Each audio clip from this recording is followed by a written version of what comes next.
is Dr. Matt Weaver. I'm a chiropractor and rehab and performance specialist at the facility in Denver.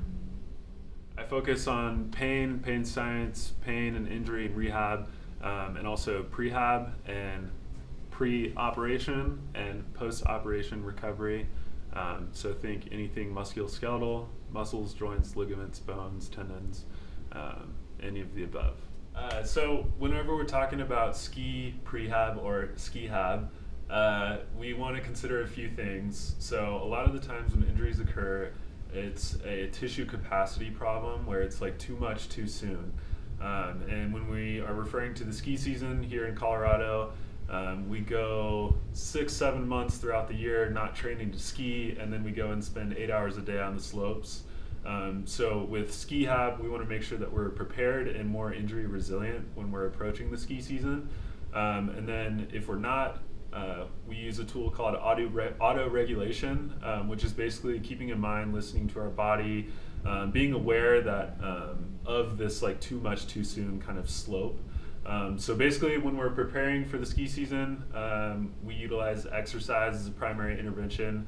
If we can create a stimulus into those tissues in a controlled environment outside of the slopes, it can make us a little bit more prepared for when we do hit the slopes and have more fun, because we all know that injuries kind of take away a lot of the fun of skiing. So we'll go ahead and start out with these exercises, progressing from lowest impact up to highest impact, and kind of like easier to more difficult. So the big thing with rehab is that there's no one exercise or one tool that's going to fix your pain or problem or injury. You're a human, you're very complex, and everyone starts from a different place. So keep that in mind. There's going to be progressions and regressions to all of these exercises. So first one, with skiing, is single leg controlled stability. It is a very quad dominant exercise. So first thing, I call this around the clock, single leg around the clock. So we're going to start out. You want to get to a point where you're sliding your heels out as far as you can, stable through the hips, stable through the knee. Think of the trajectory of the knee going right over the toes. An example of how to not do this is making sure that we're avoiding kind of that knee valgus.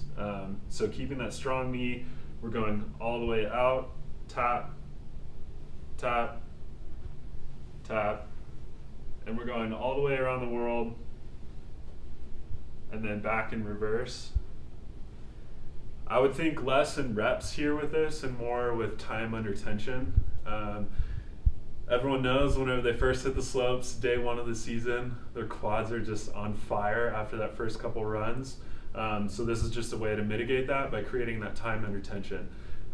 So find your starting point. A good metric is, let's go through a few rounds. Once you start to feel good burn and the difficulty starts to creep up to about a 7 or 8 out of 10, that's a good place to start. Jot down that time. Could be 30 seconds, 45 seconds, minute and a half. Next exercise is fantastic for skiing. This is going to be a rear foot elevated split squat. So it is what it says it is. Elevating the back foot, getting to a point where you're kind of stable, chest over knees over toes, and you're just going to be sitting upright, dropping down into a squat here. Same thing with the knee. Be cognizant of the plane going right over the toes, and then switch legs. And to progress this, you can add weight into arms and the hands. Kind of same thing. Find a rep or weight range that is tolerable to you at the beginning, and then work up from there. Next movement is going to be working a little bit more single leg stability and control, and working the posterior chain. And this is going to be a single leg RDL. You can mix it up, dumbbell in the right arm or the left arm, opposite. Either one works. And you're just going to be right here, chest upright, keeping a slight bend in the knee, and we're just going to be doing a hinge pattern. So hinging down, keeping that balance, that control, and coming back up. Same thing here. I would focus on time under tension as opposed to reps. So slowing down the movement and thinking quality over quantity here. So just to show that again, going down, and back up. And if you notice, I have a little bit of like wobbling in my ankle and my knee. It's a good sign. That means my nervous system is firing and creating balance and stability through that foot. And then working into more dynamic movements with skiing, because it is high impact and dynamic. I love a good pogo hop. So I would start out with 2 legs, get familiar, get comfortable here with the pogo jump. And then you want to work it into a single leg, same position. And then from there, you want to work into single leg, alternating positions. So jumping side to side, forward and back. And then progressions from here, you can jump over objects, increase the distance or the time under tension. Kind of similar principle of what we've been following. And then last exercise, more explosive, is the rear foot elevated split squat with the jump. So same setup as the split squat. You're going to come down into that lunge. From there, you're going to explode and jump as high as you can, and then stick the landing down at the bottom. And same thing, we'll go through both sides. Think time under tension, I'm out of breath.